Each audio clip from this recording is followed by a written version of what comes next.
This video provides you with some points to consider when deciding whether to apply for a vacancy and some tips for a great application.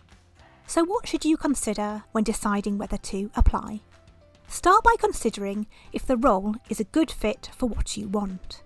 Does it align with your needs and career aspirations? If you're unsure what you want from your career, you may find the videos and worksheets in the Understand Yourself sections of the Career Development web pages helpful. These guide you through exploring what is important to you, what gives you purpose, what you need from a role, what you enjoy, and what motivates you. Read the advert, role description, and job description. You can also reach out to the contact in the advert to talk informally about the role and ask any questions you have at this early stage. Having looked at this information, do the aims of the role and team and the tasks and responsibilities of the job appeal to you and what you want from work? If the answer is yes, it sounds like the role is a good fit for what you want. Now consider if you are a good fit for the role. In other words, do your behaviours, skills, qualifications, experiences and knowledge align with the selection criteria for the role? Read through the person specification. This is the selection criteria. You will only be assessed against this criteria and nothing else. To be a good fit for the role, you need to be able to evidence all of the essential criteria. Each and every one, no exceptions. Don't be put off at this stage. It's just a matter of working through the criteria methodically as follows. Qualifications criteria. Do you hold the qualification? Yes or no? Remember that there are often many equivalent qualifications. Check if you meet the criteria and talk to the contact for the role if you are unsure. If your answer to this question is no, check if the criterion states or equivalent experience. This gives you another avenue to demonstrate this criterion if you haven't undertaken the formal qualification but have gained experiences that are at that level or relate to the subject matter. Again, check with the contact for the role if you are unsure. Knowledge criteria. Do you hold this piece of knowledge or can you learn it before applying? Would you be able to demonstrate this knowledge to another person by explaining what you know and understand? Experience criteria. Have you done this thing before? Yes or no? Think broadly about your experiences before you discount yourself. You may not have done a whole project or role that fits with that particular experience, but you may have done a task, had a conversation, or worked on part of an assignment that does. Skill criteria. Can you perform this skill? Could you demonstrate this live to someone? Or talk about how you have done it before or would carry it out in a hypothetical example. Remember that you don't need to be perfect. No one is. You just need to be competent at the level required for the role. Behaviour criteria, which may also be described as personal qualities or approaches. Do you demonstrate this behaviour in your actions? Can you describe examples of when you have demonstrated this in your past? Remember that you don't need examples that are grand and impressive. Any time when you have demonstrated that behaviour will do. If you align with the selection criteria, you are a good fit for the role. If the role is a good fit for what you want, and you are a good fit for the role, go ahead and complete your application. Sometimes you might find yourself in a situation where you are unsure whether to apply for a role because you may feel nervous about the selection process or you're just not sure if it's the right job for you. If it's the former, this is natural, but don't let nerves hold you back. Watch the other videos on this webpage, How to Shine and Boost Your Confidence, to support you in preparing for the selection process. If it's just that you're not sure if you want the job, do as much research as you can to help inform you if it's right for you. If you're still unsure, you can apply anyway and decide later. Often, we're in a better place to decide if we really want a role after we've been through a selection process and have been offered the role, as beforehand our mind can be full thinking about and preparing for the selection process.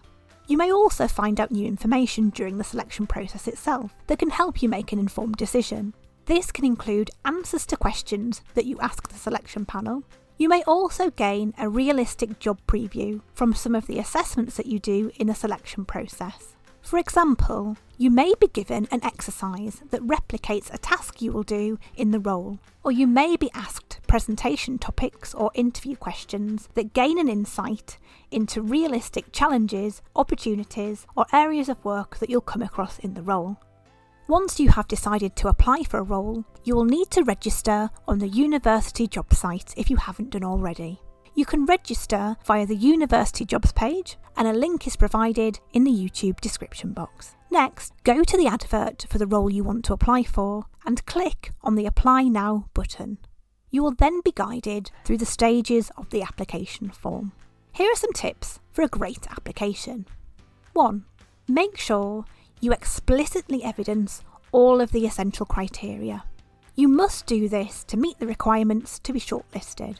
Remember that the selection panel can only make decisions using the information you provide in your application. Even if a panel member knows you and knows you have done something, for the purpose of fairness to all candidates, they cannot credit you for it unless you state it in your application. Also, panel members can't make inferences. They can only go based on the information you provide.